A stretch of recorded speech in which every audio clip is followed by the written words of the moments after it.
तुमचा विश्वास, आमची बातमी. धुळे मनमाड इंदोर रेल्वे मार्गाच्या भूसंपादित शेतकऱ्यांवर झालेल्या अन्यायाच्या विरोधात माजी आमदार अनिल गोटे यांच्या प्रमुख उपस्थितीमध्ये शहरातल्या कल्याण भवन येथे शेतकऱ्यांच्या बैठकीचं आयोजन करण्यात आलेलं होतं. या बैठकीमध्ये 6 ते 8 एप्रिल दरम्यान दिल्लीमध्ये हजारो शेतकरी आपल्या मागण्यांबाबत धडकणार असल्याचा निर्धार व्यक्त करण्यात आलाय.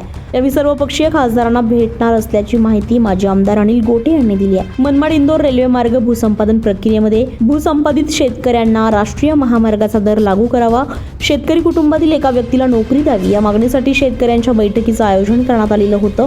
यावेळी बैठकीमध्ये शेतकऱ्यांनी झालेल्या अन्यायाचा पाढा वाचून दिल्लीमध्ये धडकण्याचा इशारा दिला आहे. धुळे लोकसभा मतदारसंघाच्या खासदार डॉक्टर शोभा बच्छाव यांनी मनमाड इंदोर रेल्वे मार्गाच्या प्रकरणामध्ये लोकसभेत आवाज उठवलाय.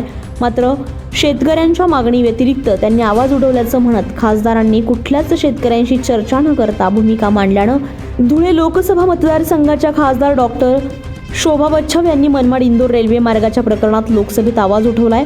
मात्र शेतकऱ्यांच्या मागणी व्यतिरिक्त त्यांनी आवाज उठवल्याचं म्हणत खासदारांनी कुठल्याच शेतकऱ्यांशी चर्चा न करता भूमिका मांडल्यानं माजी आमदार गोटे यांनी खासदारांच्या विरोधात जहरी टीका केली आहे. त्यावेळी गोटे यांनी शेतकऱ्यांना न्याय मिळवून देणार असल्याचं स्पष्ट केलंय.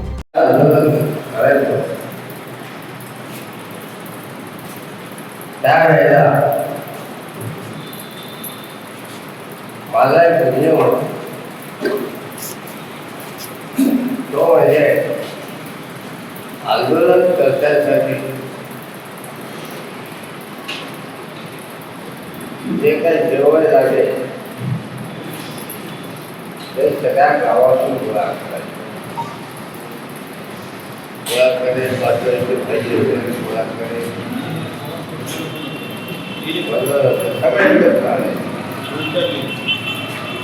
हे बोललं का म्हणतात त्यावेळेला त्या माऊलीला सांगायचं 4 कोटी द्यायचे. त्या माऊली भाकरी करताना शेतकऱ्यांना आशीर्वाद द्यायचे की माझी भाकरी व्हायला जायची.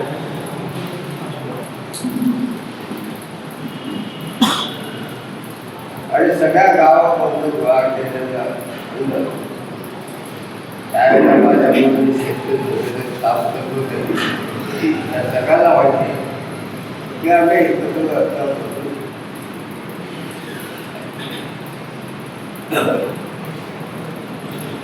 मनमाड रेल्वे मार्गाचं आंदोलन केलं. त्यावेळेला रस्ता खिचडी शिजवली, रस्ता भाकरी केल्या आणि म्हणून आमचं ते आंदोलन यशस्वी केलं. मी आज तुम्हाला इशारा देतो, मी राजकीय कार्यकर्ता असल्यापेक्षा मी आंदोलन आहे. सुनील निकम, आपलं शासन, धुळे. आपलं शासन, तुमचा विश्वास, आमची बातमी.